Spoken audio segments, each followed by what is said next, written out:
There is one organ which causes high blood pressure, and it's not what you think. And there are specific exercises you can use to target and fix your blood pressure easily. No diet, lifestyle changes, or medication required. Check the link in the description below, but for now, today's question. The question: what causes high blood pressure and low pulse? Answer by Ruben Fogg. High blood pressure, commonly known as hypertension, refers to increased pressure in the arteries of the body. Pulse rate, on the other hand, is a measurement of the number of times the heart beats in a minute. As the resistance in the arteries increases due to high pressure, the heart responds by pushing less blood, which brings down the heart rate. This phenomenon is not observed in normal circumstances, since both blood pressure and heart rate tend to increase together. However, certain diseases or consumption of certain medicines that increase blood pressure can cause a corresponding reduction in the pulse rate. Blood pressure is recorded in the form of two numbers. The systolic pressure is the pressure in the arteries when the heart contracts and corresponds to the highest pressure experienced in the arteries. The diastolic pressure is the pressure in the arteries just before the heart begins to contract again and corresponds to the lowest pressure in the arteries. A systolic pressure of 140 mm Hg or more, and a diastolic pressure of 90 mm Hg or more, are indicative of hypertension. The heart pushes blood to all parts of the body via the arteries, which in turn expand and contract to accommodate the surge of blood.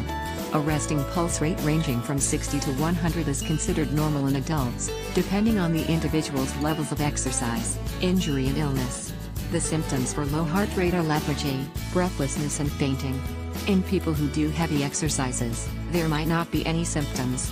If there are strong symptoms, then you should immediately consult your physician.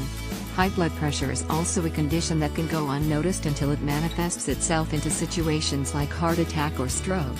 Long-standing hypertension can cause failures in vital organs, internal bleeding and seizures due to swelling in the brain. Answer by Dean Croft. Blood pressure is a combination of your cardiac output, heart rate, volume of each stroke, and the total peripheral resistance in your blood vessels. Low heart rate with high blood pressure indicates high peripheral resistance, lots of vasoconstriction. A slow heart rate can be a physiological result of having a high peripheral resistance, as your body attempts to respond to the high pressure, but this is not necessarily what's happening and not possible to say what is causing it. Drugs that raise blood pressure can cause this response, as can multiple medical conditions. Answer by Angela Kunis. Having bradycardia, say bradycardia, means that your heart beats very slowly. For most people, a heart rate of 60 to 100 beats a minute while at rest is considered normal. If your heart beats less than 60 times a minute, it is slower than normal. Video here: blood pressure exercises vs.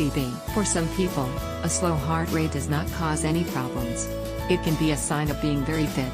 Healthy young adults and athletes often have heart rates of less than 60 beats a minute. In other people, bradycardia is a sign of the problem with the heart's electrical system.